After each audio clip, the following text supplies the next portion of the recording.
don't think we've ever been so well dressed. You've lifted the style, Chanel. Yes. Tēnā koutou katoa, ngā mihi nui kia koutou. Welcome everybody to the first meeting of Otago Regional Council for the Training.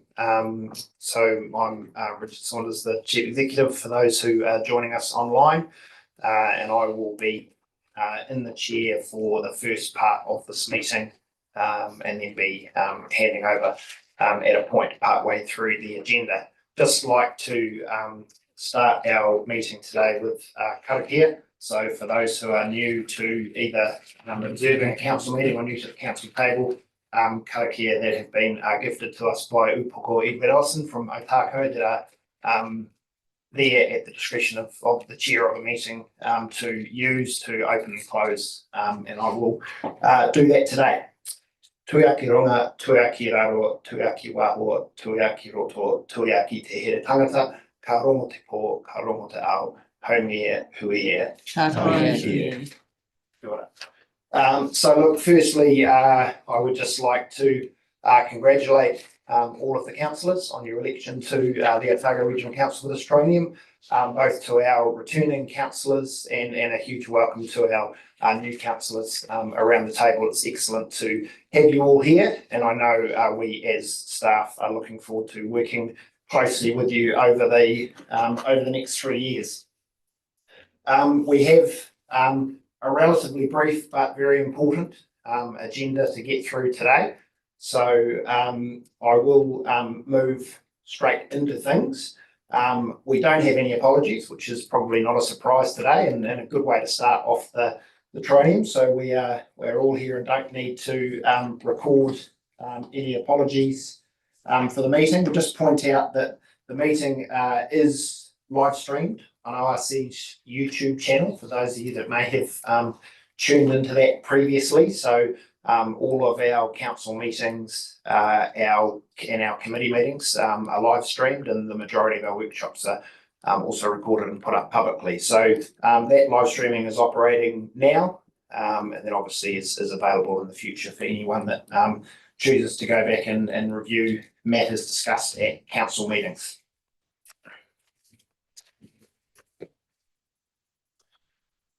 Right, so we will move into item 3.1, which is our first matter for consideration on our agenda today.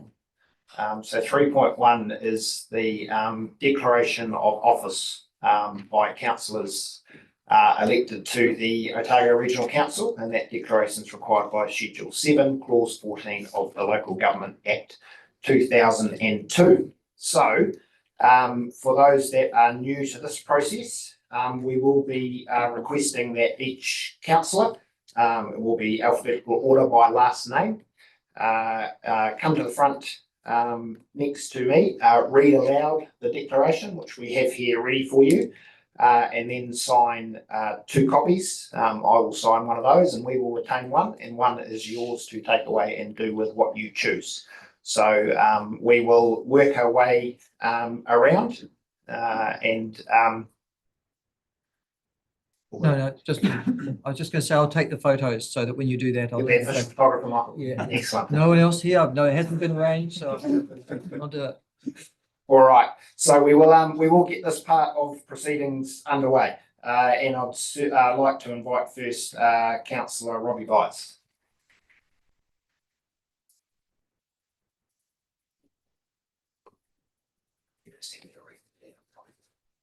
I, Robbie Byers, declare that I will faithfully and impartially and according to the best of my skill and judgment execute and perform in the best interests of the Otago region the powers, authorities and duties vested in or imposed upon me as a member of the Otago Regional Council by virtue of the Local Government Act 2002, the Local Government Official Information and Meetings Act 1987 or any other act.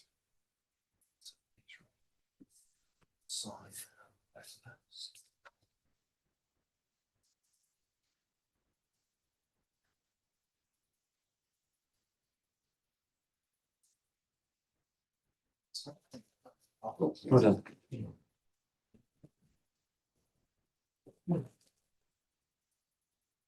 Councillor Hilary Cowan.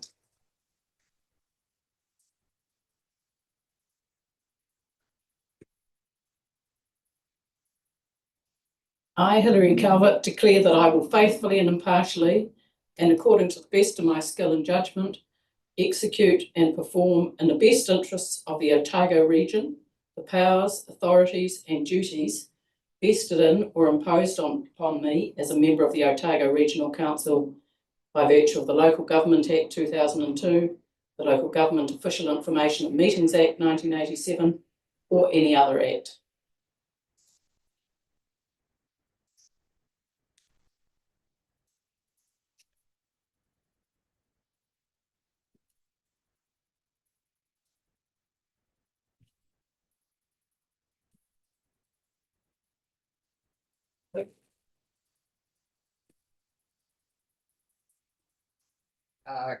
Councillor Chanel Gardner.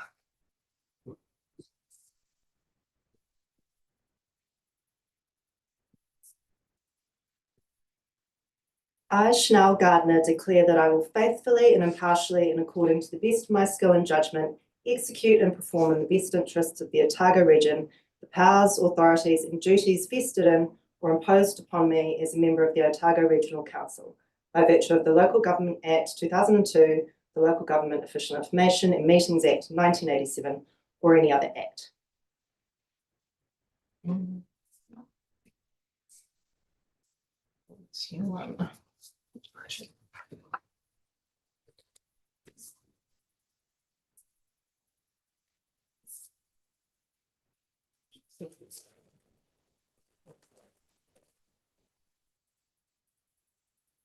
Councillor Neil Gillespie.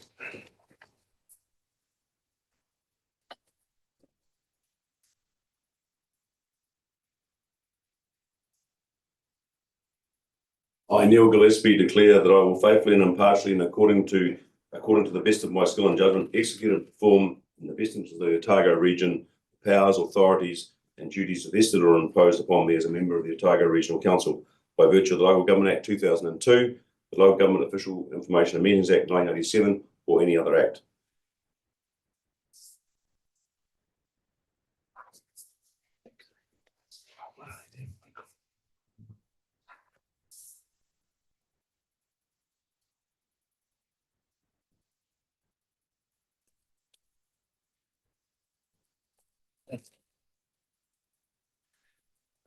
Councillor Matt Hollier.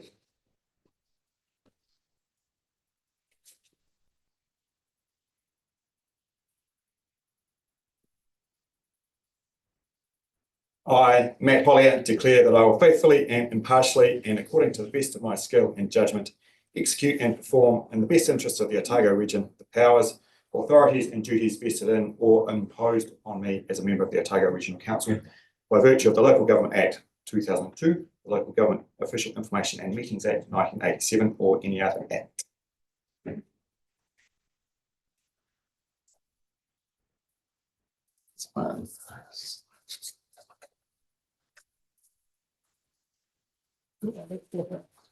Cool, thank you.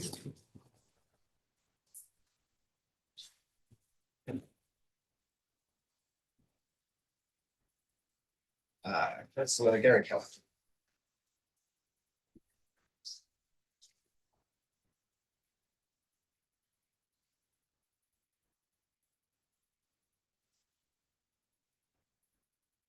I, Gary Kelleher, declare that I will faithfully and impartially and according to the best of my skill and judgment execute and perform in the best interests of the Otago region the powers, authorities and duties vested in or imposed upon me as a member of the Otago Regional Council by virtue of Local Government Act 2002, the Local Government Official Information and Meetings Act 1987, or any other act.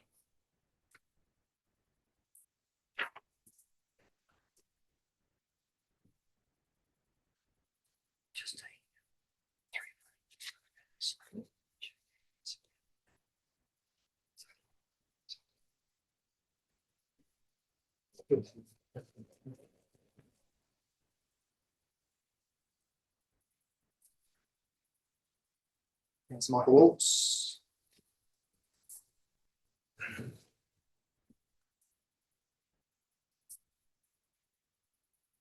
I, Michael Laws, declare that I will faithfully and impartially, and according to the best of my skill and judgment, execute and perform in the best interest of the Otago region the powers, authorities, and duties vested in or imposed upon me as a member of the Otago Regional Council by virtue of the Local Government Act 2002, the Local Government Official Information and Meetings Act 1987, or any other act.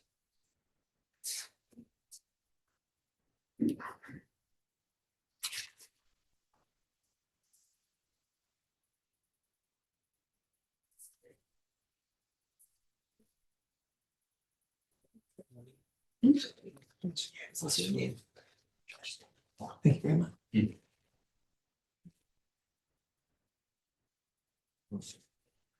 Councillor Kevin Malcolm. Thank you, mate.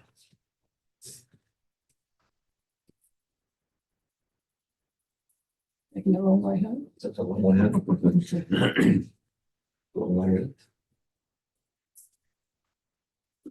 I, Kevin Malcolm, declare that I will faithfully and impartially and according to the best of my skill and judgment execute and perform in the best interests of the Otago region the powers, authorities and duties vested in or imposed upon me as a member of the Otago Regional Council by virtue of the Local Government Act 2002, the Local Government Official Information and Meetings Act 1987 and any other act.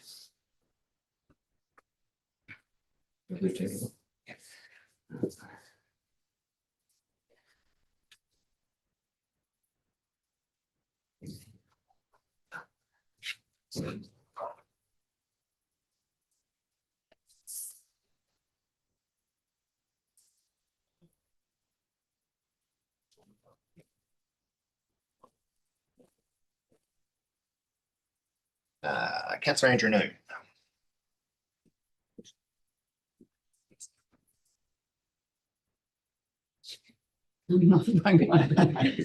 Standard's been set, Kate. No.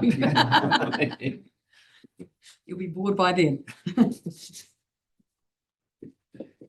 I, Andrew Noon, declare that I will faithfully and impartially and according to the best of my skill and judgment execute and perform in the interests of the Otago region the powers, the authorities and duties vested in or imposed upon me as a member of the Otago Regional Council by virtue of the Local Government Act 2002, the Local Government Official Information and Meetings Act 1987 or any other act.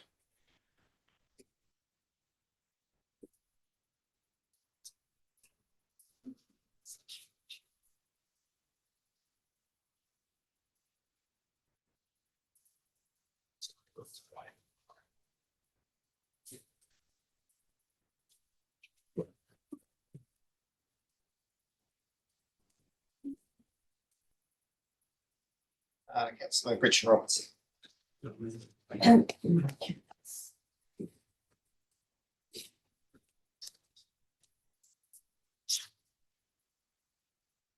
I, Gretchen Robertson, declare that I will faithfully and impartially and according to the best of my skill and judgment execute and perform in the best interests of the Otago region the powers, authorities and duties vested in or imposed upon me as a member of the Otago Regional Council by virtue of the Local Government Act 2002, the Local Government Official Information and Meetings Act 1987 or any other act.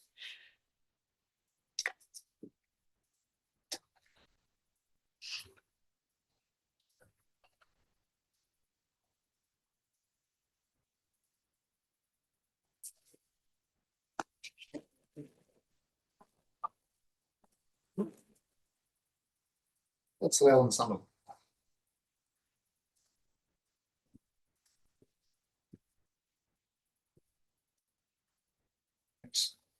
I, Alan Somerville, declare that I will faithfully and impartially and according to the best of my skill and judgment execute and perform in the best interests of the Otago region the powers, authorities and duties vested in or imposed upon me as a member of the Otago Regional Council by virtue of the Local Government Act 2000, the Local Government Official Information and Meetings Act 1987 and any other act.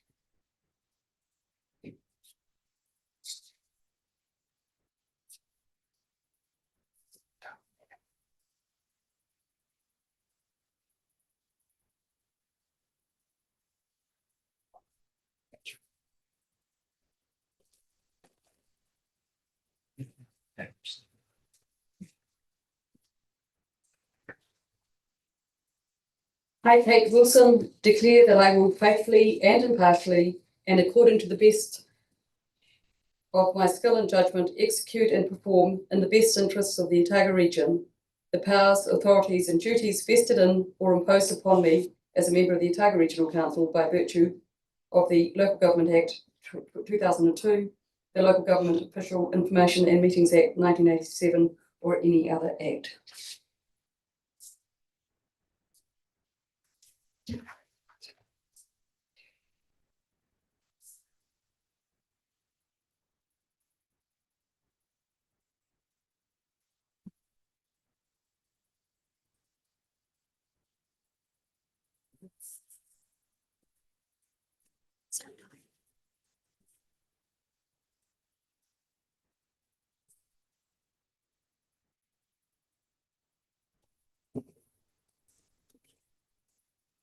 Just a congratulations to you all again, and fantastic to have you all sworn in as councillors for this term with the regional council. So on to the other important matters of this inaugural meeting. If we have the first paper being 3.2 concerns the voting system for electing the chair and deputy chair of the regional council for this 3-year term. So the purpose of the paper is to inform councillors of the 2 voting options for the election of chairperson and deputy chairperson, as defined by Schedule 7, Clause 25 of the Local Government Act 2002. Once the voting procedure has been determined, we will then move on to the subsequent paper, being the election of the chairperson. But we do need to confirm the voting option that we will, or that you will, use as a council for that election. So there are 2 systems set out in the paper: System A and System B. System A requires, the explanations of them are within the paper. There are, I think, if there are, rather than me reading through everything that is in the paper, it is all there. But I am happy to take any questions of clarification or a movement of a motion from the table. Councillor Rawls. I will move that we resolve voting system A. System A. Okay, so for clarity, System A requires a person elected or appointed if he or she receives the votes of a majority of the members of the local authority or committee present and voting, and then goes on 1 through 4 requirements in terms of the first round of voting is for all candidates. If there's not a successful candidate in terms of receiving a majority of the vote of members of the local authority, the candidate with the fewest votes is excluded, and then a subsequent vote takes place. If any round of voting 2 or more candidates tie for the lowest number of votes, the person excluded from the next round is resolved by lot. So just for clarity, if there are 2 people tied, the name that is drawn out of the hat is excluded. The name that remains in the hat is included. So I just want to make, if we get to that hat? We've got a fancy container if we need it. Fancy cheap container. So do we have a seconder for Councillor Rawls' motion? Councillor Somerville, thank you. Did you want to speak to it, Councillor Rawls? No. Did anyone else want to speak to? Right, I'm happy to put that motion, which is that we are going to resolve that voting system A is used for the election of the chair and deputy chair. All those in favour? Aye. Against? Motion carried. Okay, so in terms of the balance of that paper, we no longer require recommendation 2. We didn't have a tie in the voting systems. We do need to move recommendation 3. So moved. So moved, Councillor Laws, Councillor Somerville? Yep. So moved by Councillor Laws, seconded by Councillor Somerville. agrees that in the event of a tie under voting system A, the candidate to be excluded from the next round of voting shall be resolved by lot as described in paragraph 5 of the report. All those in favour? Aye. Against? Carried. Okay, so confirmation that we will use voting system A. That brings matter 3.2 to a close. And on to 3.3, which thankfully is my last duty in this chair. Very happy to hand it over. So the purpose of this paper is to receive nominations for an election of chairperson for the Otago Regional Council for the 3-year term. Council is required to elect a chairperson for the training at the inaugural meeting. I will shortly call for nominations for the office of the chairperson in line with standing orders, and the process is set out in the paper below. So paragraph 2A through F, and just a reminder that we are using voting system A should there be a number of candidates move through nominations. So what I will do is ask for nominations for the role of chief executive, for the role of chairperson. We could do both. Yeah, we can do that. Yeah, see. For the role of chair of the regional council.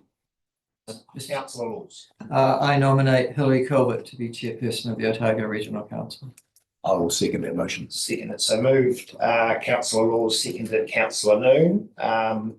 Nomination of councillor Hilary Colbert for chair of the Otago Regional Council. Any further nominations? Okay, so thank you, councillor Laws. So we have a process set out there. Each nominee, in this case, we have councillor Hilary Colbert as the nominee. 10 minutes to speak to your nomination, councillor Colbert. Mr. Chair, excuse me, Mr. Chairman, there's only one nomination. Do we need to go through a process? We do have to go through the process. You don't have to take the time if you choose not to, but I am going to run through the process.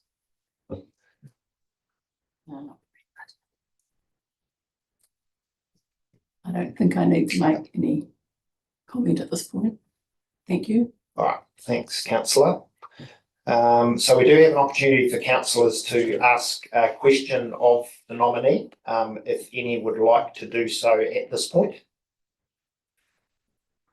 Councillor Summerall. Thank you. And this is a question I would have asked of any nominees that had come forward. In our informal discussions last week, there was wide, universal, I think, agreement that respectful interactions are indispensable to a well-functioning council, and those expectations are repeated in the Code of Conduct, Section 5, relating to fellow councillors, staff and the public. So I guess the question is, if you are chair, how will you make those expectations clear and deal with any situations that don't appear to measure up?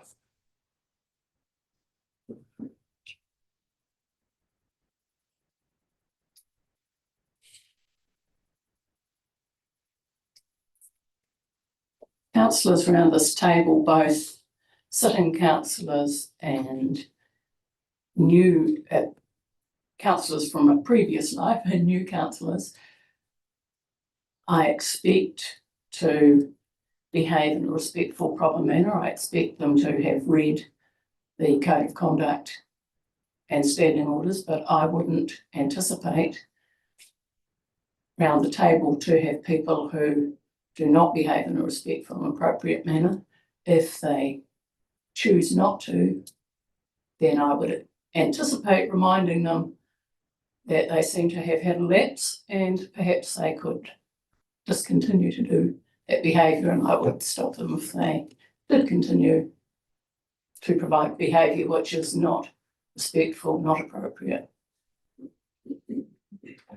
I thank you very much. I guess also I'm thinking not just interactions around the table, but the wider interactions through our dealings with the public and staff and emails and whatnot. Do those same things that you have said apply there?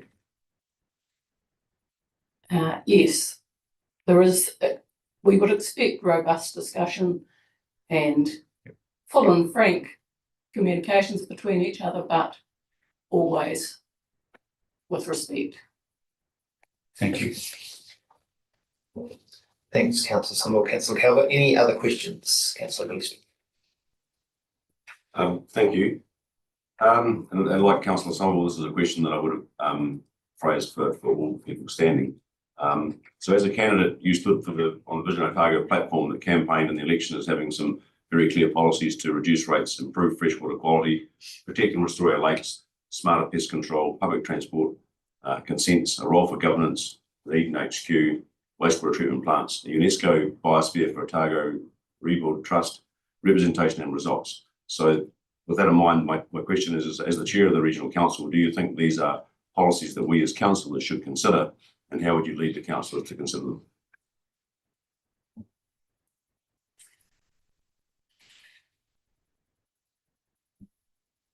I am one voice amongst 12, and I would want to encourage the council to consider a variety of policies that people may have around the table to put up for our consideration.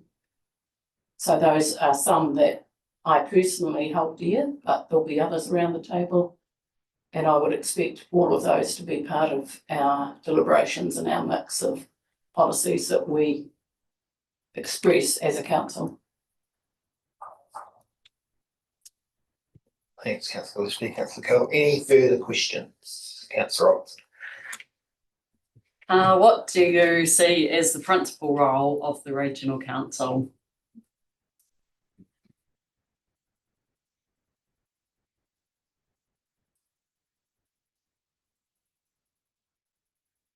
Two particular roles I see. One of them is to be the public face of the decisions that the councillors all choose to make. Not because I consider the chair particularly leads the council, but that the chair is the way of expressing the council to the outside world.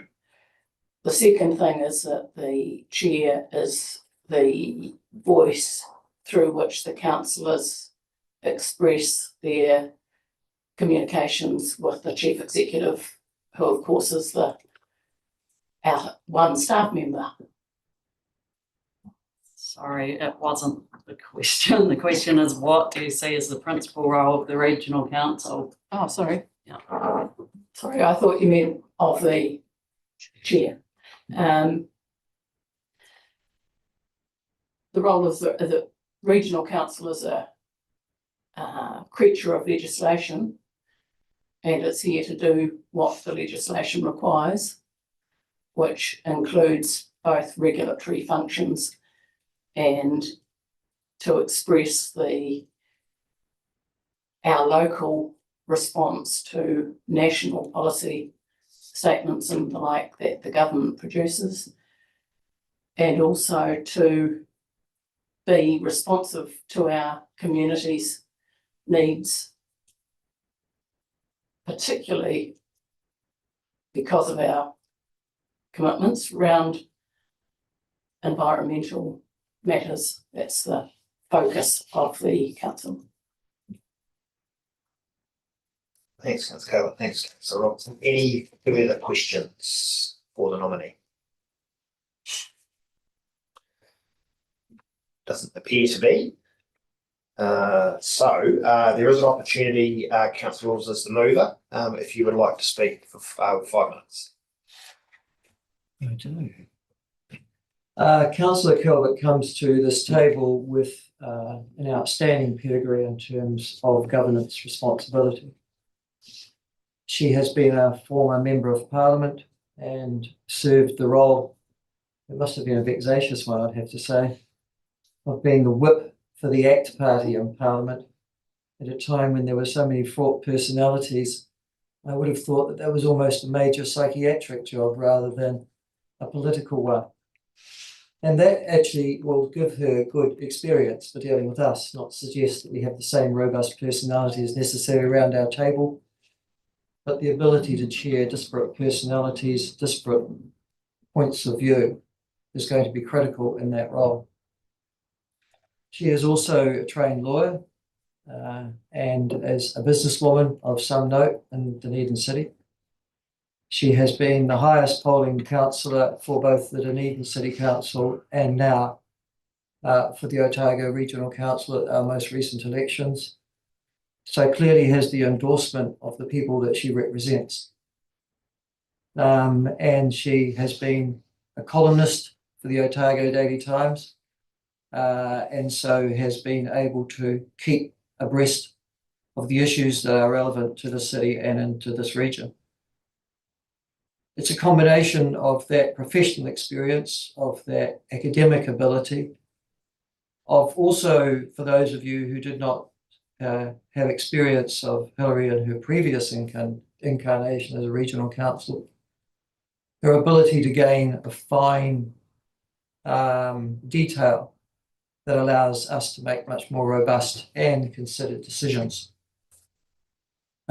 She will be, without question, a champion of governance, and I expect her to play a leading role in promoting whatever the governance viewpoint is with our staff and to aligning that relationship in a clear and concise way.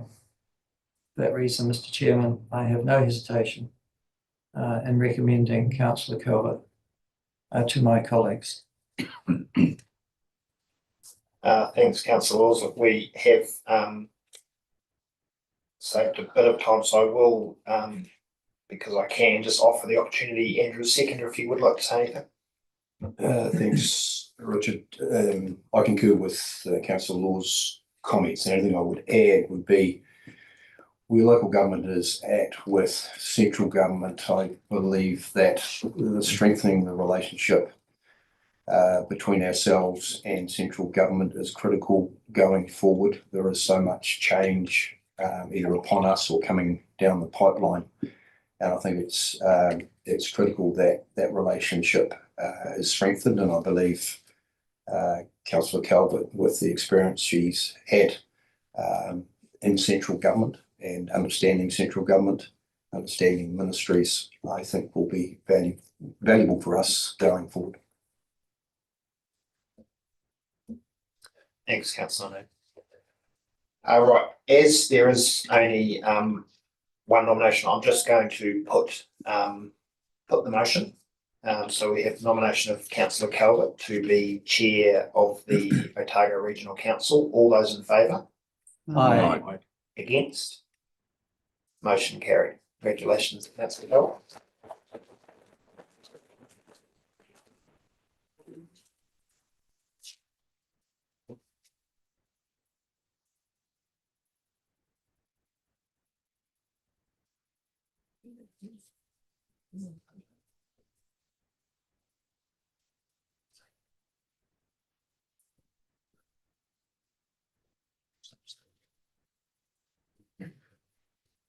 I, Hilary Calvert, declare that I will faithfully and impartially, and according to the best of my skill and judgment, execute and perform in the best interests of the Otago region the powers, authorities and duties vested in or imposed on me as chairperson of the Otago Regional Council by virtue of the Local Government Act 2002, the Local Government Official Information and Meetings Act 1987, or any other act.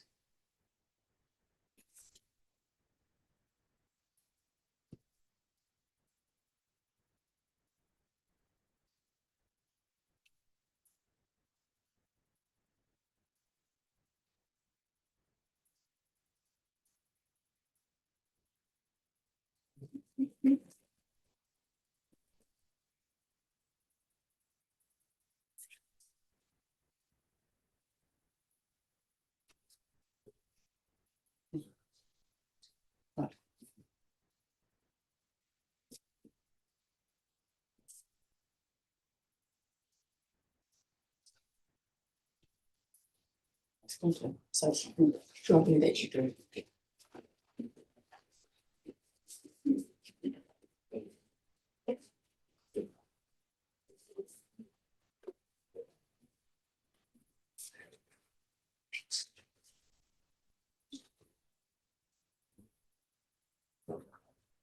Thank you for putting your trust in me to chair the Otago Regional Council. Councillors for this triennium find the ORC in good heart. Customer satisfaction has been improving, as have been the environmental indicators, which show the work of the ORC in recent times is bearing fruit. However, a major challenge for us as incoming councillors is to respond to our community in its core concern about the level of rates and, more significantly, the year-on-year increases. The community expects us to be careful with the money we demand from them. The work we are doing should be reasonably priced, reliable and cost-effective. It is time to refocus on value for money for our ratepayers. The priority for me will be to find ways to reduce the rates burden while maintaining the impetus of our environmental journey. The community has shown they are keen to be involved. We need to work better with them to achieve results neither of us could achieve on our own. There are also calls for the ORC to be more responsive and accountable to the community. I propose a flatter governance style, with councillors being responsible for particular portfolios, each portfolio having a lead and a deputy. Councillors will be expected to have an in-depth understanding of their portfolio areas and provide a bridge between the work streams of our staff and the balance of the councillors around the table. If issues arise with requests and concerns from the community, the portfolio holders can support the staff in bringing these to the attention of their fellow councillors.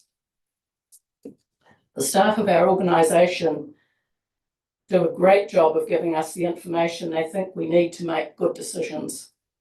We as councillors need to take responsibility for helping staff to understand if there is anything else we need to know. The portfolio system will help us all do that. We also have a wonderful opportunity in the new governance structure, which has delivered an extra Dunstan councillor, bringing the total number of councillors from Dunstan to 4. Having these councillors form a geographical portfolio will allow the concerns of those in the Dunstan ward to be better represented and addressed. After all, the majority of our rates are collected from Dunstan and more than half the rates are spent there. This new group will be able to rebalance the council and reduce its tendency to have a Dunedin focus. It is also vital to have a good working relationship with central government. We need to know what it is they want from us and for us to have a good enough relationship so that we will be listened to if we share our suggestions and concerns around how they see our role. The future is bright for our council. We have a good base, an ability to address value for money concerns, and a way to help accountability and communication. We can be the best regional council in New Zealand. If those in Wellington have aspirations to legislate us out of existence, they will need to do so knowing how a great regional council can contribute to the political and legislative framework in New Zealand.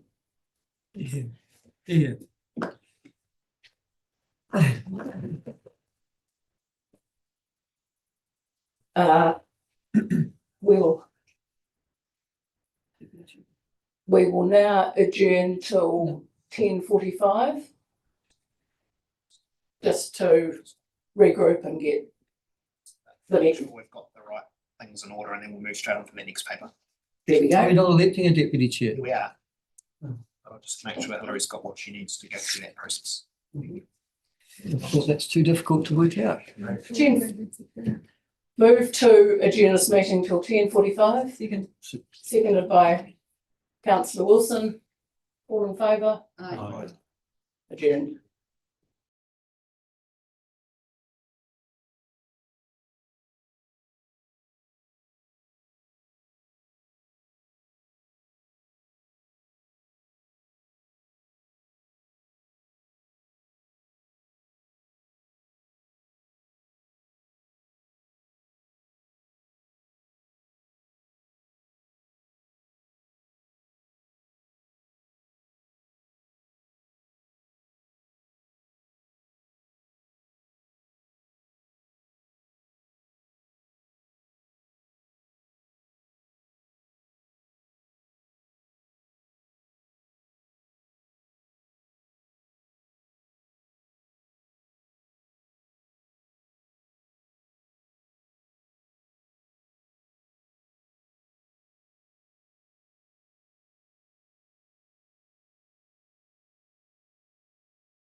You accept nomination. That's Great. let's see your red face. Welcome back. Just a quick word before we move on to the election of the deputy. It would be appropriate to acknowledge the difficulties some of our people have had in the last few days with the weather and other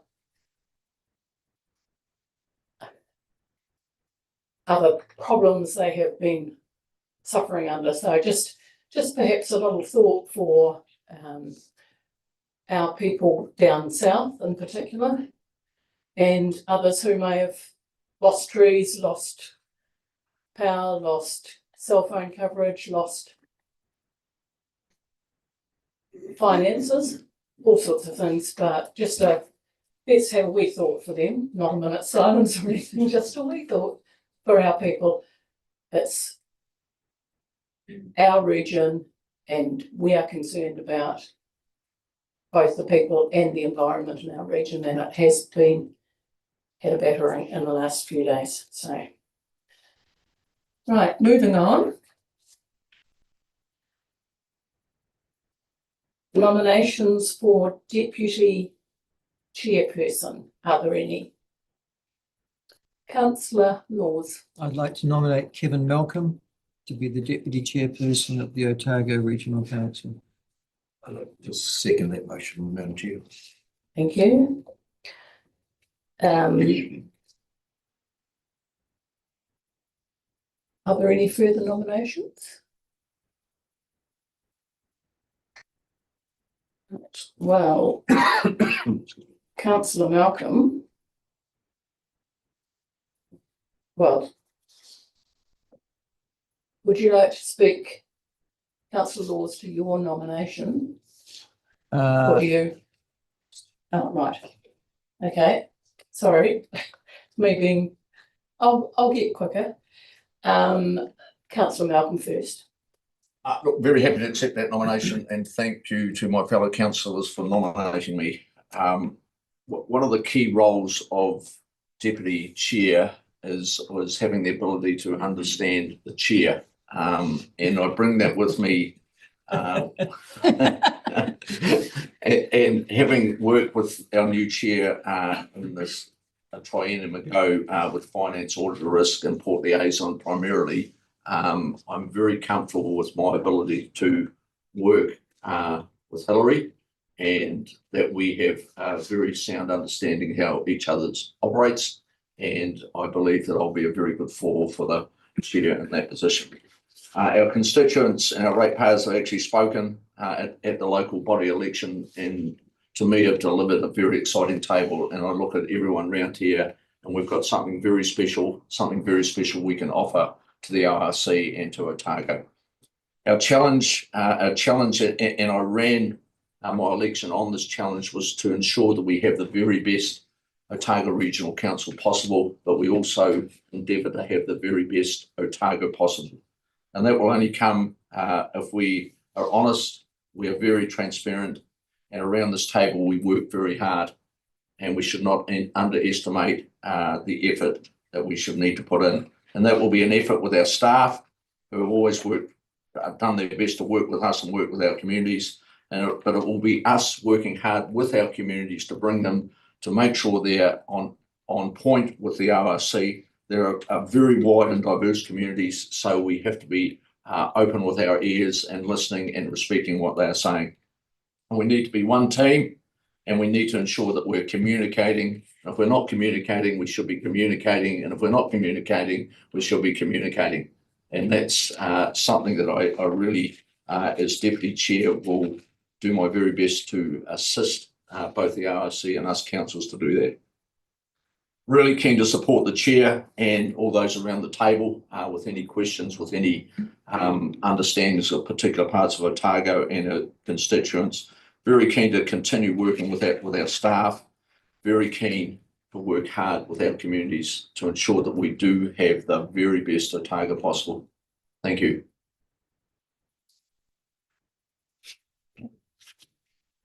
Right. Councillor Malcolm has expressed his desire to work happily with any questions from other councillors, and right now, here's an opportunity for any councillors around the table to ask any question they have of him.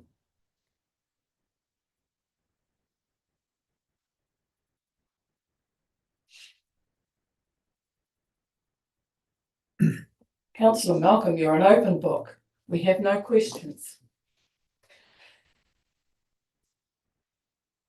Councillor Laws, would you like a right of reply? Councillor Malcolm hails from Mauraki. He has the mandate of his people there and an overwhelming mandate to be their representative. He has distinguished himself in the chair's role in terms of chairing this council through some difficult times to do with the long-term plan and our finances over the last 3 years. And he's distinguished himself in that role. He enjoys good relationships with all councillors around the table and has a personal sense that I'm sure will be carried through the next 3 years. He has also particularly distinguished himself in terms of our dealings with the port, which we own 100% of, and which is a major financial benefactor of the council as well, and has earned the respect of all those connected with the port, and as a liaison to this council table. He also complements, coming from a rural background, the urban nature of our current leadership. So we have a nice urban rural leadership team.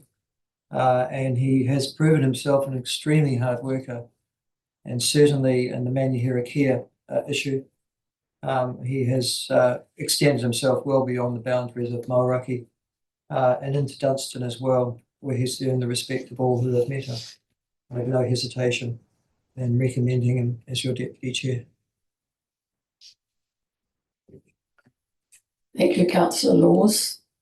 Councillor Noon?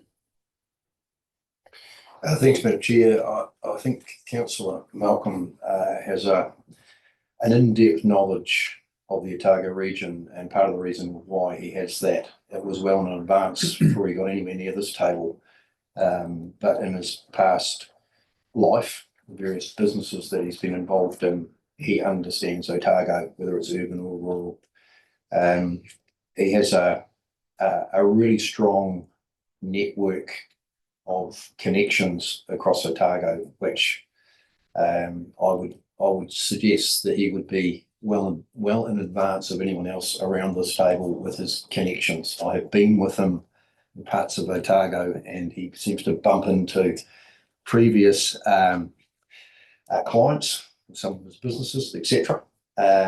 So he's certainly got those connections, and I've probably had a pretty close working relationship with him, with the overlap with the Dunedin constituency and the Mauraki constituency. When I say the overlap, I'm talking about the various work programs that connects the northern part of Otago, or those two constituencies. And as Councillor Laws has said, he's a hard-working character, and I know at times he was doing probably some of the work I should have been doing at the southern end of Mauraki and the northern end of the Dunedin constituency. So I can vouch for Councillor Malcolm by way of, if he's going to do something, he says he's going to do something, it gets done.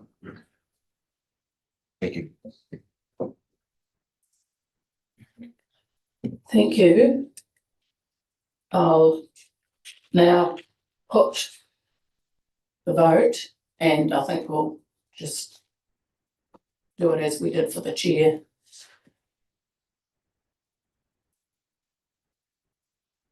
All those in favour of Councillor Malcolm being appointed to be deputy chair?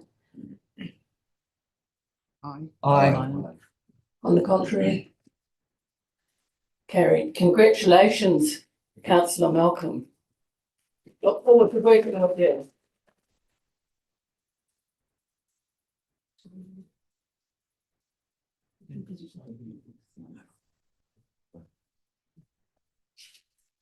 Would you like to say anything, Councillor Malcolm?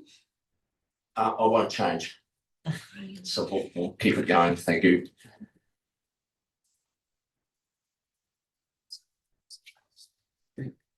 Yes. We move on now to 3.5, which is a legal requirement at this first council meeting. And we're going to be taken through this report, I think, by Simon. Simon Anderson from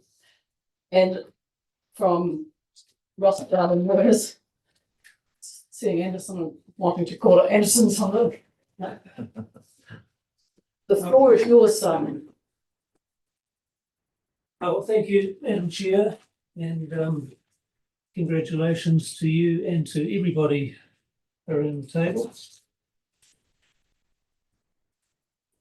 As I was, I'm going to digress just slightly before I even start. As I was listening or watching, observing this morning's proceedings, I couldn't help but reflect that it's now about 30 years since I started providing legal advice both for and against local authorities, including this one, and that over that time period, the demands on councils and councillors have increased exponentially. So the role that you've all put your hand up for is a demanding one, and kudos to all of you for being willing to do that, especially to those who are willing to do it after having already served terms and knowing exactly what they're getting themselves in for. So from me, I guess that's a thank you. I do have some good news. You've got a paper which is attached to the agenda. I'm not going to take you through that paper word for word. What I will try to do is to highlight the key points that you need to know about, and to do that briefly enough that there's some time for questions should you wish to ask them. Broadly, this breaks down into 4 topics. The first is the Local Government Act itself. The second is the Local Government Official Information and Meetings Act. The third is what I loosely describe as the conflict of interest laws, and that essentially is a list of things that can't happen. And the fourth is anything else that it might be helpful to know. Now, I do need to give you a warning in advance. This is a mandatory briefing under the Local Government Act. What has to be conveyed is spelled out in Schedule 7. And it should be boring for the most part for all of you. And the simple reason for that is that I will be very surprised if any of you are surprised when I tell you that the business of local government is conducted in public, and that it has to be conducted in a way that is free from conflicting interests and in the best interests of Otago. And those are the 2 basic propositions that come out of this briefing. So, if we turn to the Local Government Act, Section 10 of the Local Government Act spells out its purpose, and I'm not going to be reading out a lot of sections of legislation, so you know in advance. And that purpose is to enable democratic decision-making for Otago's communities and to promote the 4 well-beings. And those well-beings are social, economic, environmental, and cultural. And that's for Otago's communities now and Otago's communities in future. So that overriding purpose informs all council decision-making. But it then goes on to describe the role of local government. And the first role, obviously, is to give effect to that purpose. But the second is to perform duties and exercise powers that the Local Government Act gives, but also powers that other legislation gives to councils. And this is something that I want to highlight, and it's a point of difference for councils as opposed to other governing bodies. you have a broad range of regulatory functions. The most obvious example is the Resource Management Act, but there's also, very relevantly right now, the Civil Defence Emergency Act, Biosecurity Act, Land Transport Management Act, Maritime Transport Act, and so on. And what that means is that you are going to be making decisions that have impact on people. Essentially, this council has a role of making and enforcing laws. It's outside the scope of this briefing to go into the detail of all of the various statutes that give you functions and duties. And you don't need to worry about that, because generally when those things come in front of council, they will be accompanied by advice from council officers as to what the legislative requirements are. But it's important to have in mind that the job of the council is broad and includes a range of regulatory functions. Moving on, the Local Government Act sets out a very clear distinction between governance on the one hand and management.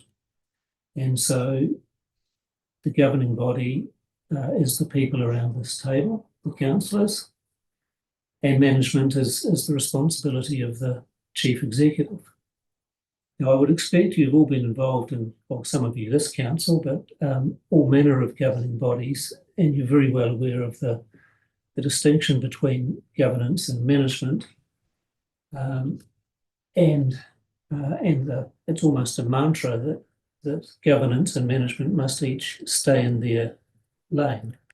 And I'm not going to go on about that because that's teaching your grandmother how to suck eggs. But what I do want to highlight, and it relates to the point I made before, that the role here is broader than that governance role with respect to the business of council. It extends into those regulatory functions under RMA and other legislation. So on the one hand, there is the business of council, and an example of that playing out is your annual and long-term planning process, decisions to set budgets, and then this council monitoring performance against budgets, things like that. But on the other hand, there are exercises like the recent proposed regional policy statement for Otago that are very significant regulatory or lawmaking exercises, and those are also the role of the councillors at the appropriate level. And the reason I'm stressing that is that second aspect, the regulatory function, is why other points like openness and transparency, public meetings, information being available, not having conflicts of interest is so important. It's because this is not just about this council balancing its books, it's also about decisions that affect all of the people of Otago. So they need to be open and they need to be free of from conflicting interests. There's another point about that, which is not so much to do with individual interests, but is to do with the council more broadly. The regulatory and non-regulatory functions need to be kept separate. And an example of that is that sometimes this council will need a resource consent from itself. So on the one hand, it's the regulator, and on the other hand, it's the party that needs the consent. And so the councillors need to be aware that that distinction exists. Usually that sort of need to carefully separate powers would be flagged up, and in the example I gave, you'd usually deal with that by appointing an independent commissioner. But that distinction between regulatory and non-regulatory does crop up quite often in various different circumstances. The final point on the Local Government Act, to the extent that it relates to you personally, you may see as the most important, or certainly very important in terms of each individual, and that is that the Local Government Act regulates your potential personal liability for things that happen around this table. The starting point is that each of you has an indemnification from the council against that sort of liability, and the council maintains insurance cover for that reason. However, should the Auditor General find that council has suffered a loss due to an unlawful decision, then that triggers liability on the part of councillors. So when the council steps outside the bounds of what it can lawfully do, if that leads to a loss, all of a sudden the individual councillors are in the firing line. There are some obvious defences to that. One is, I didn't know about it. Another is, I voted against it. Another is, I protested against it in some other way. And all of those are things that go to saying, well, it's not actually my fault. But there is a fourth, which is quite important, and which you may see crop up from time to time, and that is that it's a defence if you're relying on expert advice in good faith. And that is why for major decisions, or where there is some element of grey area as to can we do this, can't we do this, should we do this, shouldn't we do this, from a legal perspective, you will usually see either a legal opinion, or it could be financial advice or similar, accompanying any reports that you receive. And obviously the primary purpose of that is to help to make the right decision, but a secondary purpose or benefit is that provides protection for you and transfers the risk from you to the person who's giving the advice, which, as it happens, is a very good incentive to do the best work you can in providing that advice. So I think those are the key Local Government Act points.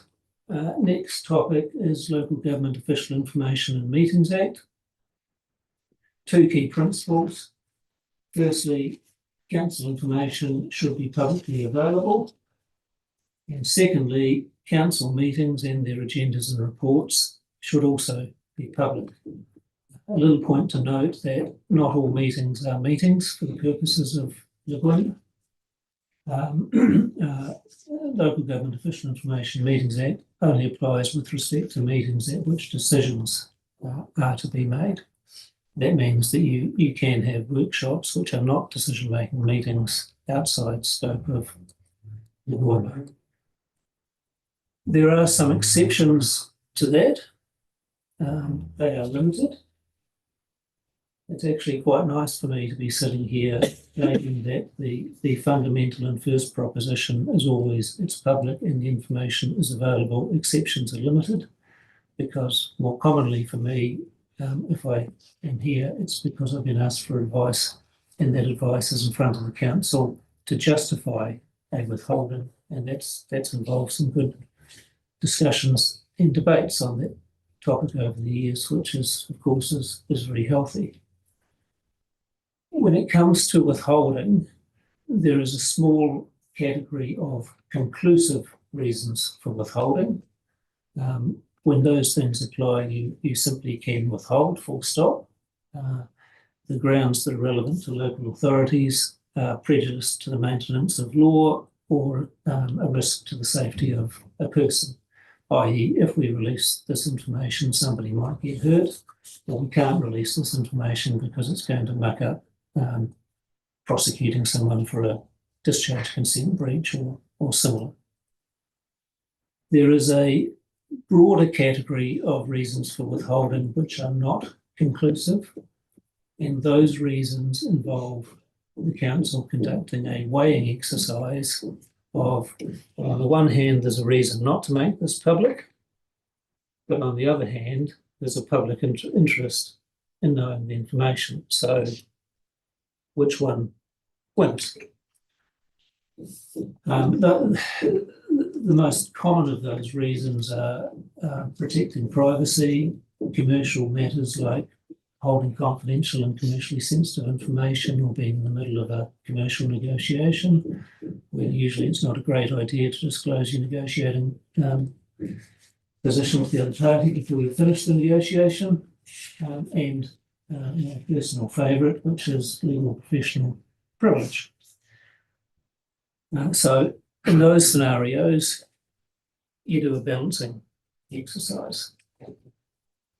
There's another ground for withholding information, which is to do with the free and frank exchange of opinions. And that's about allowing council officers and councillors to communicate amongst themselves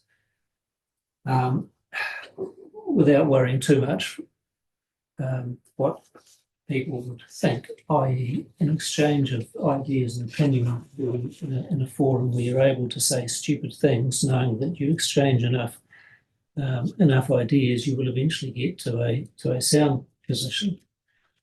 The point to note about that is that it applies to withholding information when it's requested.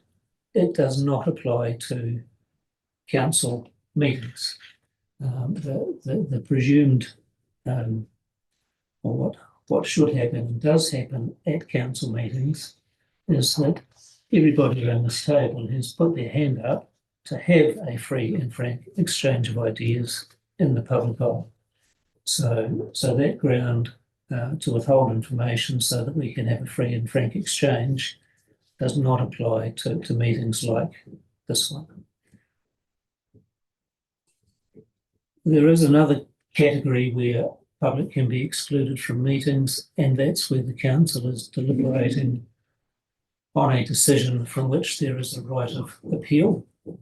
A recent example of that was the final deliberations on the proposed regional policy statement, where parties had rights of appeal to either the Environment Court or High Court, depending on which part of the policy statement we're talking about. That sometimes raises an eyebrow. The policy reason is that it's akin to a court process. So if you think about a court proceeding, it's in public. Everybody turns up at court. Public is welcome to attend. When the case is concluded, the judges will go away and deliberate amongst themselves. That happens in private. Then the decision follows, the judgment, which comes with reasons, and that is public. So that's about being able to have essentially it's a free and frank exchange on that deliberation part of a process that has rights of appeal. But it is only the deliberation part of the process, the remainder of it is public. The final point on official information is that even when the council decides that information should be withheld or that public are excluded from a meeting, that's not permanent. It's not intended to be permanent. So the factors which lead to a conclusion that on balance information should be withheld today may not apply tomorrow or the next day or a year from now. So as soon as those reasons don't exist, the information should become public. And that provides a useful tool in the toolbox when issues of whether the public should be excluded crop up in these meetings. Meetings are recorded, and so when the public's being excluded on the basis that something's going to be discussed which justifies that, once the discussion has actually been had and everybody knows what was in fact discussed, it may be that that decision changes and council concludes, well, actually, now that we've had the discussion, we don't think this should be withheld or public should be excluded, so we will make the recording available so that the public can see it. So that's Lagoima, which is, for anyone who hasn't come across it before, that's what people who come across it frequently call the Local Government Official Information and Meetings Act. And that brings me to what I refer to as...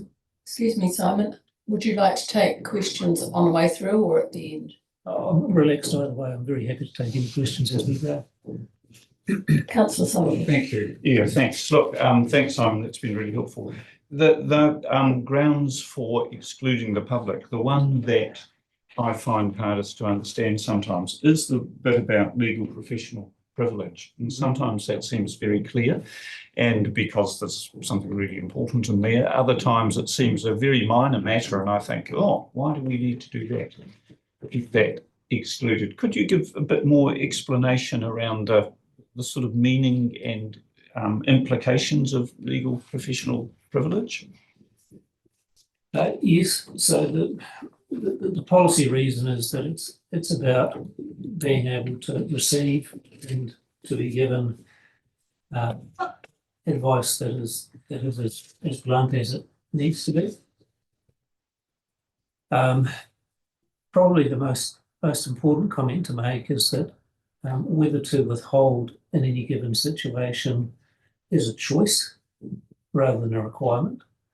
So, for example, legal advice which is of a minor nature or not contentious, or council considers that public interest in having it is greater than not having it, council can simply decide that it will be publicly available.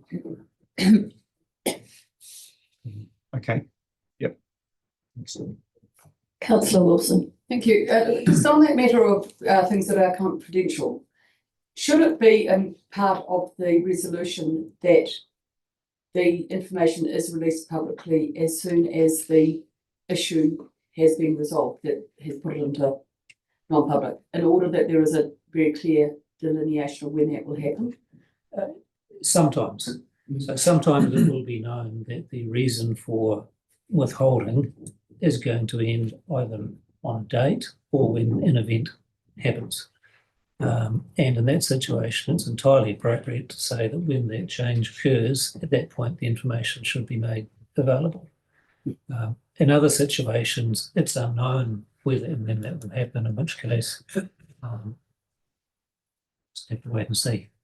But then it should be delegated or given to someone to release, or is it just a matter of Leghorn has been coming in at some stage to, Most Leghorn requests for information get dealt with under delegated authority, and there are a lot of them. Yes. And a lot of time and resources goes into dealing with them. Usually the things that end up before the council are decisions to exclude the public from a part of a meeting because there's a reason for that. Councillor Gillespie. Thank you. My question relates to official information for members. Is there times when members may not be able to be told council information? It's a very good question and a very difficult question.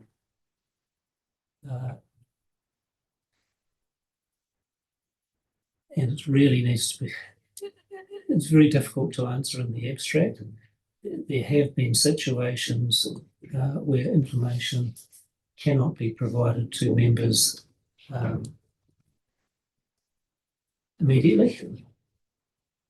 I'm struggling to recall details of examples I've got in mind, but it was very rare. And it's something that requires very careful case-by-case consideration, because the starting point is you are the elected members, and there should not be secrets from you.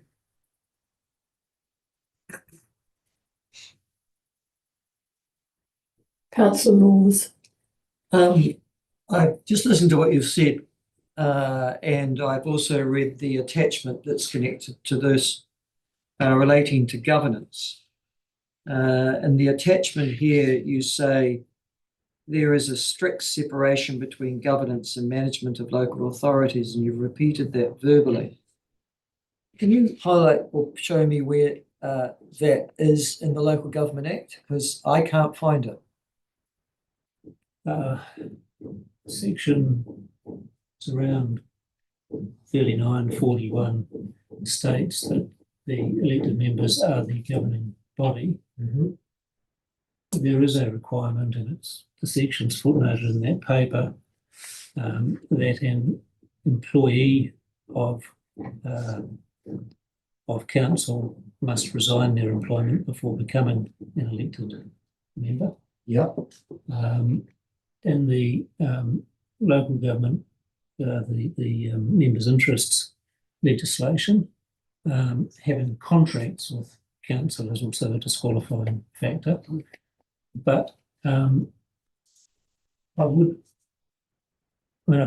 guess I would go further and point out that whether it's a council or any other body that has a governing body and management,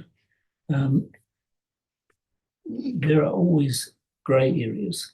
And if you look in the governance principles part of Local Government Act, for example, there's a good employer obligation, which has implicit within it that council needs to take an interest in that happening through the council's CE.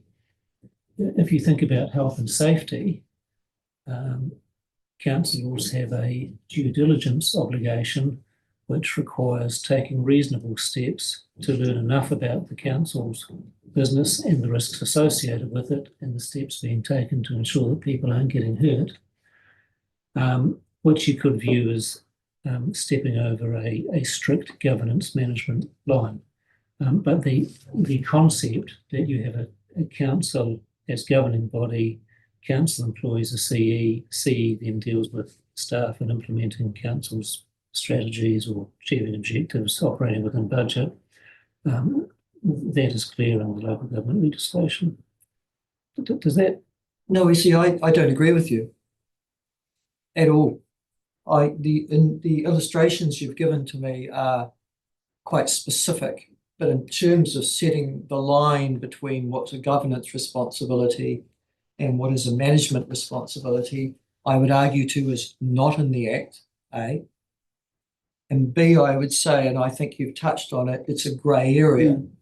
And C, I would go so far as to say that the governance make the decisions and then they delegate, in fact, we'll make that decision relatively soon, what authority comes from this table to staff. And we go through delegations of that.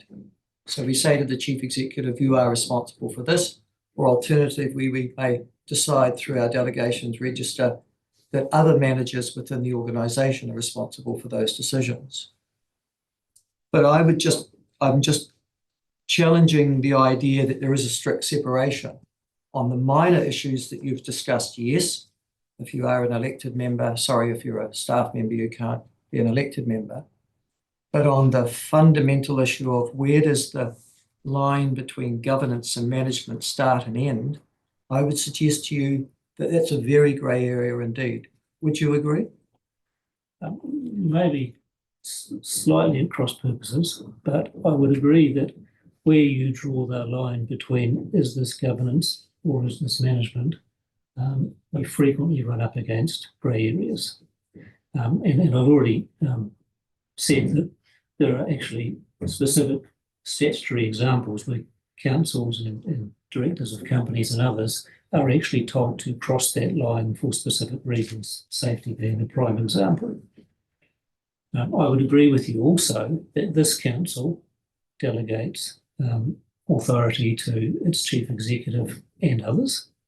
And I would agree with you also that if you're looking where overarching responsibility lies, it is this council's table. So I don't think we disagree on any of those things. But I would state that the Local Government Act is very clear that this council appoints the chief executive. I can't remember which section, but it spells out the chief executive's functions. There are statements as to governance principles and to be found in the Act. And so acknowledging where the line is in any given case often involves shades of grey. I still say that the concept is clear. The councils are the governors, the chief executive and his team are the executive. You decide, they do, would be the simplest way of putting it. Perhaps it's easier to think of it as what the effects of people seeming to get out of their lane might be, and making sure there's conduits for people to sort out how to deal with issues when they arise of keeping in your lane. Yes, and one of the governance principles in the Act is to do with doing just that, which is to have clear and effective governance procedures and a clear understanding of relationships between councillors and elected members and staff. And so that's a matter for this council to decide for itself how that's going to work.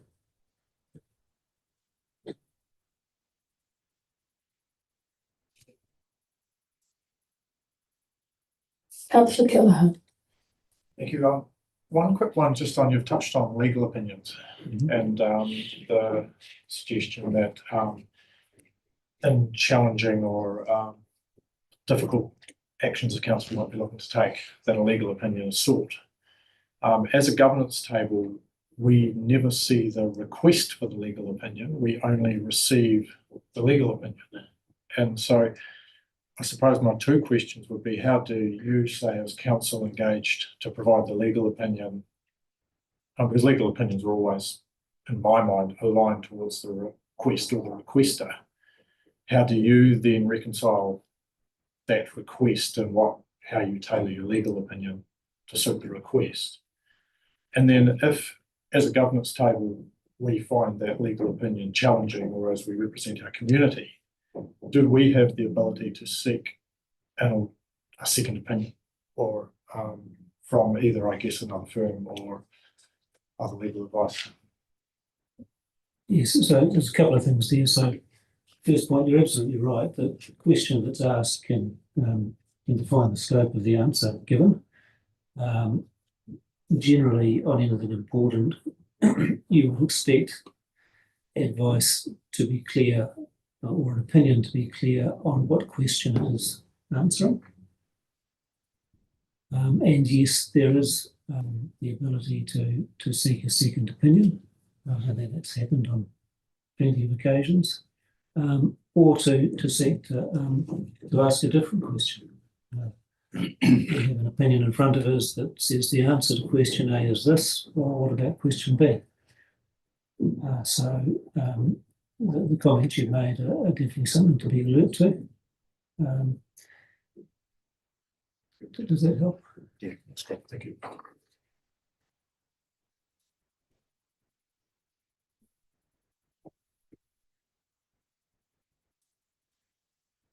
All right.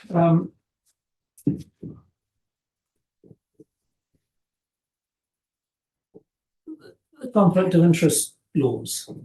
So these are the Local Authorities Members' Interests Act, Crimes Act, Secret Commissions Act, Financial Markets Conduct Act, and the common law regarding bias, conflicts of interest and predetermination.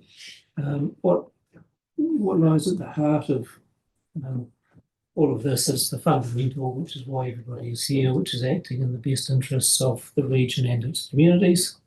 And to do that, there can't be conflicting individual or personal interests. Those different laws can be summarised as 5 propositions, and they're all things which can't happen, or at least in some cases can't happen unless the Auditor General approves them. The first is having contracts with council, either yourself or through a spouse or a company, in excess of 25,000, including GST, in any given financial year, that being a disqualifying factor for being a councillor. Second is directly or indirectly having any pecuniary interest in a matter before the council. Pecuniary interest is a monetary interest, could be a potential to gain or to lose as a result of a council decision. When that arises, the interest has to be declared and the councillor concerned can't participate further. There's also a requirement and this is common law, not set out in one of these statutes, to declare non-financial interests. That's a bit more opaque, a bit harder to identify when it applies. We could probably all think of a clear and obvious example, such as it's my son who's seeking a consent, or it's my son's submission on the such and such plan or policy statement. The courts have expressed it as along the lines of a situation which might cause a reasonable member of the public to think that the person concerned might favour or disfavour a particular person or outcome. The most obvious of all of the no-go areas is accepting money or other consideration which is directed towards achieving influence with the council.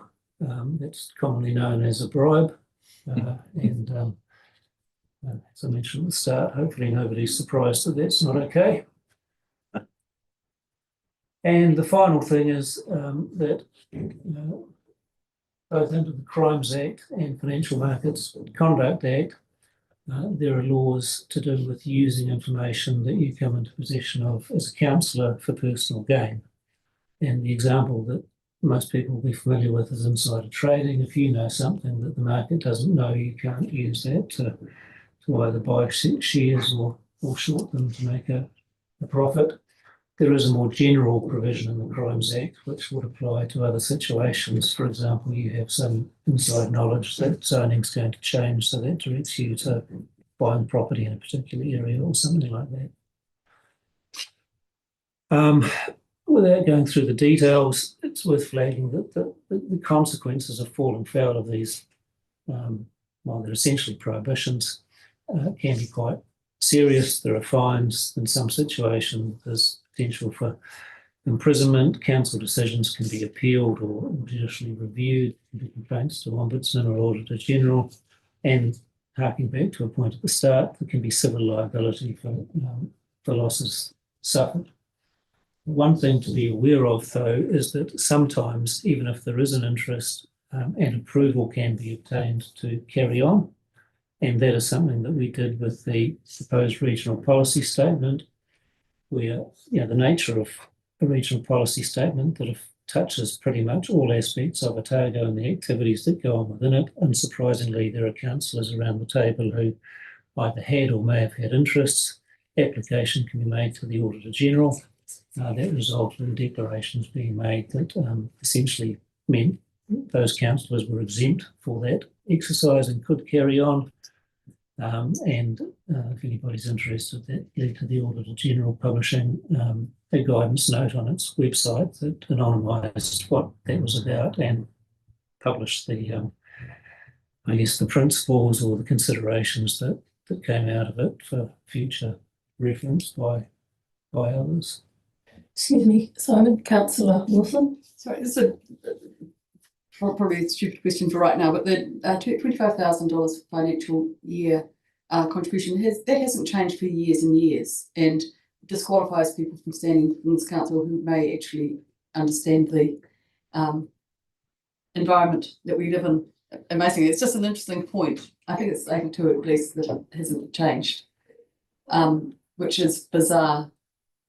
It's a good observation, and I can't tell you when $25,000 became the magic number, but I can say that for so long as I've been aware of it, it hasn't changed. Yeah, look, I make the point. I was in West Coast earlier in the year, and it had precluded, well, someone who was actually the chair at this stage had to give up companies and disassociate himself from those companies because he wanted to stand for the regional council, which is madness. Is this something that we are doing proactive contributions to the council, government, sorry, to what they might want to change in order to get these people around the stable or around any local territorial authority?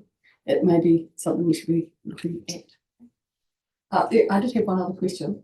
The rules about the agenda being available, the fact that it's 2 days is a must have, it's not a minimum, sorry, maximum either, for the reports. And once that they're available to councillors, they should actually be publicly available anyway, should they? the agenda items, and unless they're publicly excluded. Yes, unless currently excluded. Mm. Just relevant to that, the agendas become available to the public before the council's made a decision around public exclusion, so that the chief executive, in fact, has a power to essentially make a call. I think it's likely to be publicly excluded, so we'll hold it back until the decision's made. Yeah, no, I wasn't wanting to confuse it with those, but they're generally, if we're getting a agenda item or a public agenda, it should be made public at that stage. Generally, the whole purpose being that we're open and transparent and people can see what we're going to be debating. I guess as a general proposition, I'm not sure how the timing actually works in practical terms. But there are prescribed notice periods, and as you say, they're minimums, not goals. Yeah, thank you.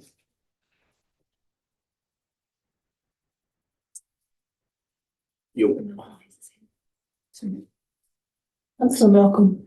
Just on that issue, Simon, would it be a reasonable request that councillors did have an appropriate time between receiving an agenda and the public receiving that agenda to allow councillors the time to understand what was on that agenda, the content of that agenda, before they received a plethora of phone calls about that agenda and appeared not to be cognizant of what was in it?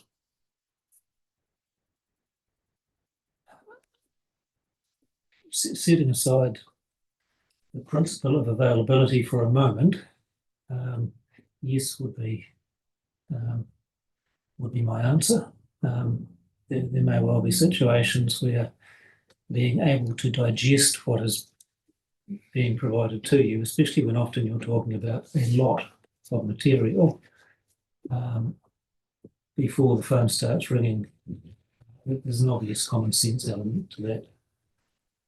Thank you. I think these questions are coming from a practice of providing councillors with papers in advance of the time that they are put out publicly currently, to do exactly what Councillor Malcolm has suggested, to have a wee breathing space for the councillors to read them. And that's a separate idea about whether the minute they're available at all, they need to be publicly available. And so I think the council may have been dealing with that by ensuring that the 2-day rule is being followed, but giving the councillors a day in advance of that. So I think that's where those questions are coming from. Thank you. Yeah, I'm sorry if I seem a little bit vague on that, but I really hesitate to give hard and fast on a generalised basis rather than fact specific.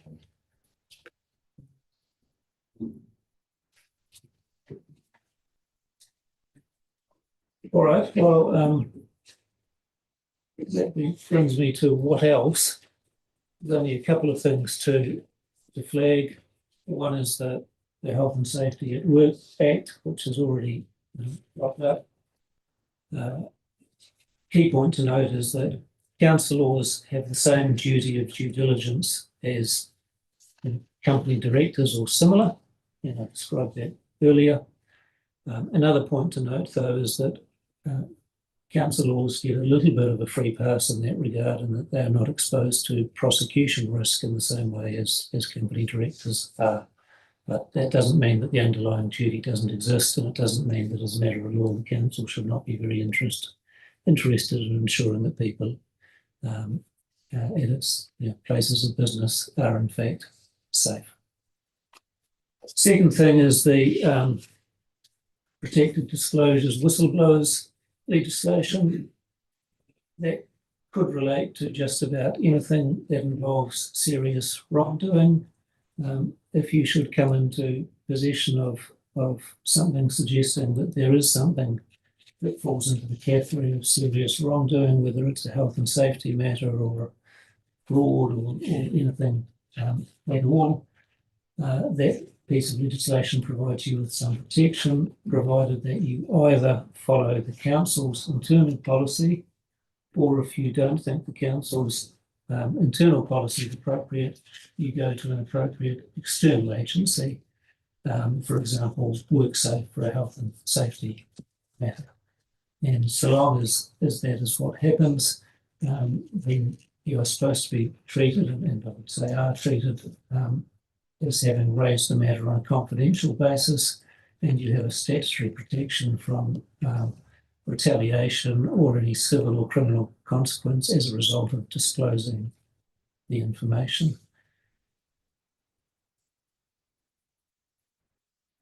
And only other point to note is that there are some very good resources that go into quite a lot more detail than I have on the Local Government New Zealand website and the Auditor General's websites. And I would also commend the Council's Code of Conduct and Standing Orders as both having very good content that deals with some of the matters that I've been talking about. So the key takeaways are, if in doubt, get advice. And I don't want to sound like I'm touting the business, because mostly when you say, can I please have some advice, that advice is from council staff, not somebody like me. And that's to do with getting it right, but also to do with recruiting yourselves.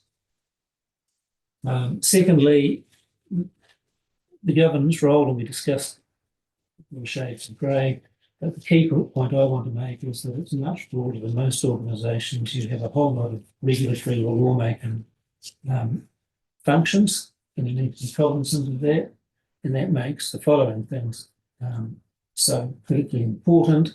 The next one being that meetings are public unless there's good reason not to hold them in public, and information is public unless there's good reason to withhold it. Next point being there cannot be conflicting interests. It's really important. There are dire consequences when councils fall foul of that, and it's quite easy to deal with so long as issue gets raised early enough. And I'm sorry to belabor that point because it seems so incredibly obvious, but some situations that crop up, some real world situations, the answer is not so obvious, which leads me back to the first point, get advice. If I had to sum up everything in a single sentence, I would simply direct you to the declaration you made at the start of this meeting.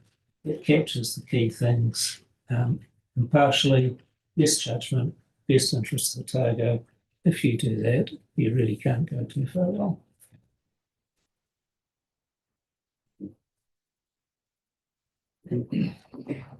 Any further questions?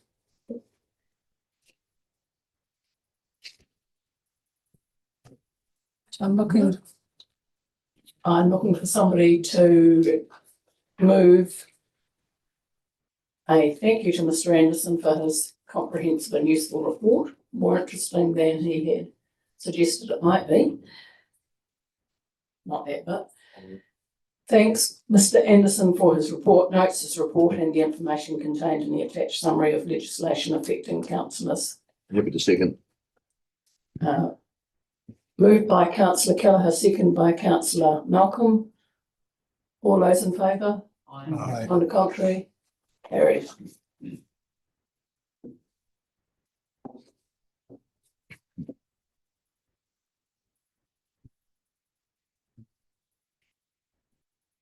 Right, moving on to 3.6 on our papers.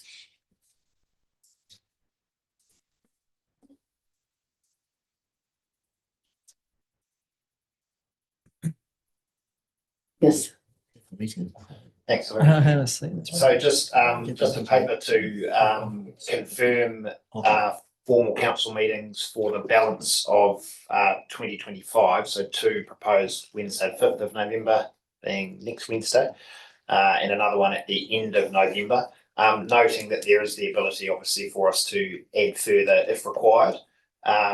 And just confirming too, there'll be a discussion at the conclusion of this meeting with the chair and deputy chair on the broader induction program, so we can understand any expectations and staff can ensure that the program we have between now and Christmas meets those. and delivers what you need. But this enables us to advertise these two meetings, get them in the calendar, and start preparing that agenda in particular for next Wednesday, which is not that far away. Councillor Laws. Can I get some indication of what's on the meeting agenda for next Wednesday, please? And then secondly, you've talked about new committees and portfolio appointments, and then the issue of delegations as well. When are those intended, and what meetings do you anticipate those going to? So subject to the conversations we need to have this afternoon, the council committee structure would be on next week's agenda on the 5th. And then council remuneration would be the other paper next week. Council remuneration off the back of that conversation. And then for the 28th, we have proposed at this stage committee terms of reference, council and committee appointments, the council calendar for 2026, and then we have our quarter one. That's the 26th. This is 26th minute. Sorry, thank you. Quarter one results updated, because we don't have a finance committee meeting ahead of Christmas. We think it's important to get the quarter one results in front of council this side of Christmas. So we're proposing to bring quarter one financial and non-financial results to the 26th of November. And we have a couple of other matters we need to get in front of you that relate to navigational safety and also public transport. So those are the proposals for those outlines for those meetings, councillors. Okay, so just to clarify that, you're looking at next Wednesday as being essentially the appointment of the governance team to their particular portfolio responsibilities, the establishments, if any, of committees, and remuneration. And that's it.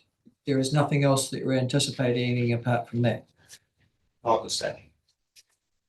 Oh, sorry. Can I just make a note? I have seen some conversation post the weather event on the weekend, requesting some correspondence with central government around the issue of cell phone towers and the ability for batteries to operate in events like we've had over the weekend. We would propose to bring that next Wednesday. Apologies. So that needs a paper prepared and a draft of that correspondence. And we acknowledge that as a time sensitive matter, there was no way to get it following proper process onto today's agenda. So we propose to bring that back next Wednesday. And what about the issue of the regional deal appointments to that? Because that continues apace. Are you anticipating they're making those appointments next week as well? No, 28. So what happens in the interim?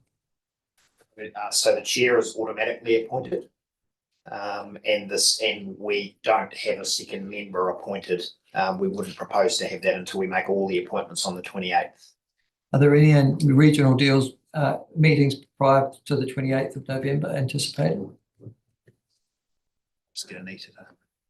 Through the chair, there is a joint committee workshop proposed, and so once the chair has been elected, which it has, I need to organise a briefing for the chair ahead of that workshop in mid-November. So the answer would be light one. Is that correct? That's correct. Does the chair have the ability to appoint that? No. Does that have to be a governance decision? A decision to appoint. Well, then can we make that decision on the 5th of November? It's a relatively these are the things that we'll be discussing okay after. So I'm not going to commit to that now, but I'm happy to have that discussion with the chair and deputy, and we can. And the delegations register, when do you anticipate that coming to council? I'm unsure. That'd have to be early, so I'm anticipating that would be the Cromwell council meeting, yeah? That would be not unreasonable to expect. Yep. I'll come back to you. Okay, all right. Councillor Kelleher. Thank you. Our diaries had indicated a council meeting on the 3rd of December. But you're suggesting here that for the rest of this year, it's just The 26th of November. Look, that's the ones we've planned for that we know we need. What we also know is there might be other matters that come up, and councillors have just raised a few there that the council wants to hear this side of Christmas, and it is likely that meeting would occur in the early part of December if we needed it, but we would look to confirm that as quick as we can and get it in the calendar. Thank you.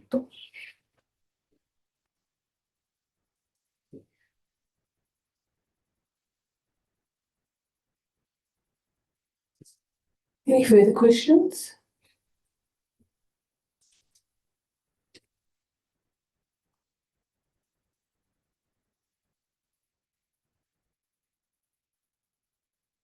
Do we have a mover for those recommendations, subject to the response that the Chief Executive has given to the questions asked? Councillor Kelleher, seconded Councillor Byers. All those in favour? Aye. All those against? Carried.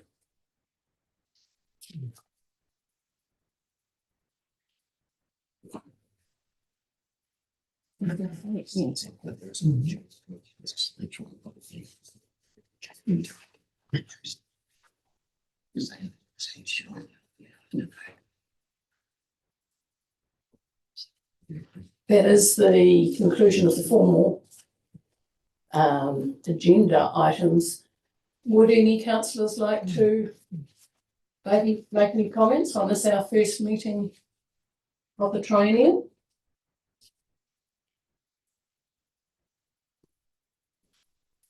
Councillor Somerville. Yeah, thank you. Thank you for the opportunity. And this seems like a good chance to say a couple of brief things about, I suppose, what I'm thinking for the next 3 years and where we might be going. I think two things I'd like to say. One, and it's about the role of us as councils and what the council does. And I think it's really important, and there's no surprise here, that we must make responsible decisions. But I think that bit about being responsible is very, very, very important. Now, that of course includes responsibility to ratepayers, but it goes much wider than that. We're responsible to all the people of Otago and also to the generations who will live here in the future. And that's why I believe we must place a high priority on protection of the natural environment and restoration of the environment where that's already degraded. And it relates to this idea of saying, let's make sure we're doing long-term thinking in our decision-making. And that's something that I will always apply to my thoughts. Is this a long-term decision? The other couple of things, I guess, where I'm coming from, I'll mention now, is that I believe people should look after each other. And I believe that we will always achieve more when we cooperate. And the council is in an ideal position to advance both of those things, to find ways with our regional overview that we can get people to look after each other in many different ways. And also, as we've heard from some speakers already, working with communities so that we are cooperating and will achieve more that way. So I look forward to advancing all those things over the next 3 years. Thank you. Thank you, Councillor. Councillor Laws. I think it would be remiss of us to close our meeting today without acknowledging the service of former councillors Elliot Weir, Tim Mepham and Lloyd McCall. We formally said goodbye to councillors Scott and Forbes in the last resolution or the last council meetings where they were present. But we have not been afforded the opportunity to say goodbye to the colleagues who worked with us between 2022 and 2025, Elliot Weir, Tim Mepham and Lloyd McCall. I'd like to move that we acknowledge their service to the ORC between 2022 and 2025 and thank them for that service by formal means. And that I will leave to you, Madam Chair and the Deputy Chair to work out with your chief executive, but it would be, I think, impolite and disrespectful not to acknowledge their service to the Otago community over the last 3 years. I would say move. So second. Would you anticipate a letter being? Well, that could be one of the things, yeah. I think 3 years ago when Councillor Carmen Hope was in this particular position, there was a morning tea. Gretchen would know better than I. Is that right, Gretchen? Yeah, we could offer what they would prefer to do. Yeah, we've got a sort of a process, and we've got the example of Councillor Hope last time, so we can discuss that later today. I move Councillor Laws, seconded Councillor Malcolm. All those in favour? Aye. On the contrary, carried. Councillor Loon. Thanks, Madam Chair. I just really want to acknowledge Councillor Robertson's contribution as chair in the last triennium. It's a challenging role, not an easy task, and it is a massive role. I'm not trying to scare you off, Madam Chair, but I think it's important to acknowledge Councillor Robertson. There was a very, very, very busy triennium. There was a lot coming at us from not only our community, but obviously from government. And it was interesting, the previous term, there was a lot coming from that government as well. So, but I think it stepped up even further in the last 3 years, and maybe in the last 2 years of the triennium, the 24 and 25 year been particularly busy. So to Gretchen, sorry, I'm going to use the first name now. To Gretchen, thank you very much for your contribution. You have been in some pretty difficult situations, but you managed to, as chair, guide us through with sound judgment and direction, and really appreciate it. And we're lucky to not have lost Councillor Robertson completely to us, so as that unless she runs fast enough, we'll be able to pick her brains for the next term too.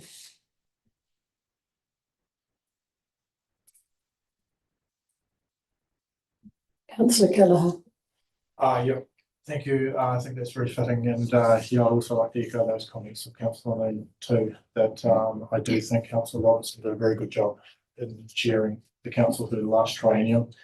Our opinions always differ around the table on the key topics that we are discussing at the time, but when it comes to the chair role and how professionally that is operated, then Councillor Robertson did a very good job in doing that. I'd just like to acknowledge that. And also too, I think just now that we've all been through an election campaign, and we have listened to our community through that campaign, and we bring some clear messages from our community, from our ratepayers, that things are potentially different from where they have been in the past. There were very clear messages to me around I think the mandate councils may have sat with in the past, that people will just accept rates rises and not see efficiency or the value for money that they get from that into the future. Is something that has to change. And for me personally, and I'm only speaking as 1/12 of this table, that I have some very clear positions and stances that I believe I bring from the ratepayers around better efficiency from council, better value for money, reducing rates where we can, and by all manner of means on how we may look to do that.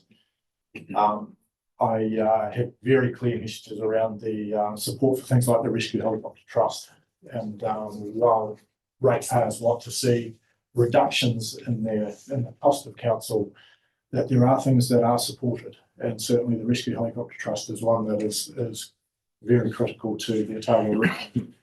So I certainly will be striving for far more efficiency. I think there's a real opportunity now to change, listen to the new government that we have in comparison to previous governments, and look to be a far more efficient council than what we have been in the past.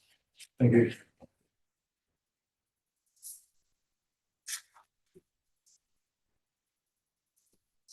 Councillor Robertson. Thanks, sorry, just grab this out. Yes, I just wanted to wish you well as chair and also the deputy chair, but also to recognise that it's never about one person, and to wish us all well as a council.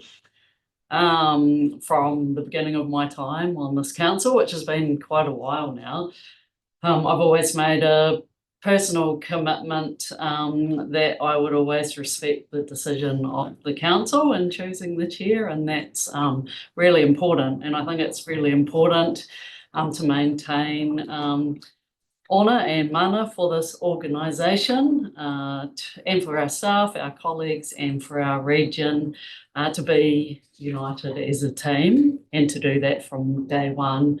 I don't believe in division. I believe in working as a team, and that is what I will do. I feel really honoured that the community has elected me, and I know that everyone feels that today in taking their oath. They feel that power that comes from standing there and taking an oath on behalf of all of the region. So I urge that we remember what our key roles are as regional council. And fundamentally that is to care for our environment, and in doing that we're caring for our people who are really important. Obviously we are Otago, we're all about our fantastic surroundings and our fantastic people, and just want to wish you well, Chair Calvert and Deputy Chair Malcolm, and everyone else around the table. Looking forward to getting to know you and working with you. Thank you so much, Councillor Robertson. Richard.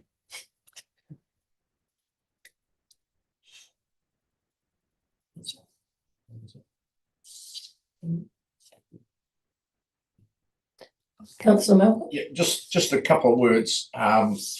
We have been elected here to serve the people of Otago, and the ratepayers and constituents have given you that mandate to do that. They've recognised the talents that they want in front of them in serving Otago. So let's use those talents together and make something really special of this next 3 years. Be excited about it, because we have got a very important role for well-being of not only our environment but for the people of Otago. So it's an exciting challenge, and we need to be excited. The thing I'd like to leave you with is our legal counsel gave us some very sound advice, that is to seek advice. And no matter what your worry is or concern is or knowledge gap is, if you have any, is seek that advice either from a colleague, a new councillor who have got some really special talents, and certainly from our staff. So make sure you use that very good advice from Mr. Anderson. Have a great 3 years. Thank you. Councillor Gillespie. I didn't think I was going to say anything, but I as a new with this table, I'm really quite excited by the opportunities that we have to engage better with our community and represent their needs. And I guess for me the simple thing is that in my previous involvement with Central Otago District, I became part of that team so that I could make sure that the district, Cromwell in particular, was going to be a great place for my kids to come back to when they came home. And I look at it in this role, in the wider Otago region, and my view is unchanged. And I think that at this table there's different opportunities than at a territorial authority table. And I note the comments already about the calibre of this team that's here, and the opportunity to work together for the betterment of the wider region. So I'm really looking forward to that. And I'm sure some of you seasoned campaigners in the regional council will get back into line when I need to be. And I won't be afraid to tell you what I think either. Thank you. Good idea.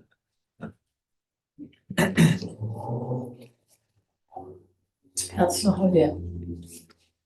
I'd just like to thank you, everybody, for welcoming me along with the other new recruits. I think it's wonderful to meet a fine set of people. Looking forward to the brain matter being challenged, and looking forward to working hard for the community.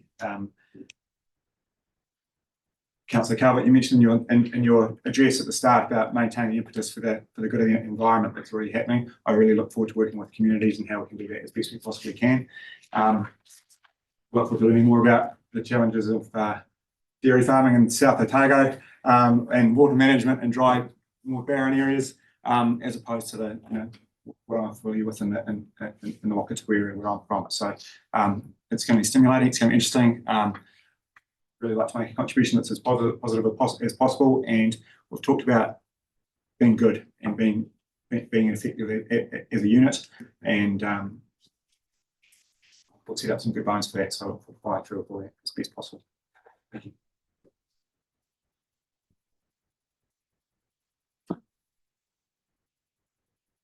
Anyone else feeling like saying anything? Sing a song. No need, if you don't feel like it right now. Well, we will conclude this meeting, and thank you very much, and I look forward to it. Our Chief Executive is going to close with the karakia. Thanks, Harry. Very brief. Kia tau te rangamari e ki runga i ngā iwi o te ao.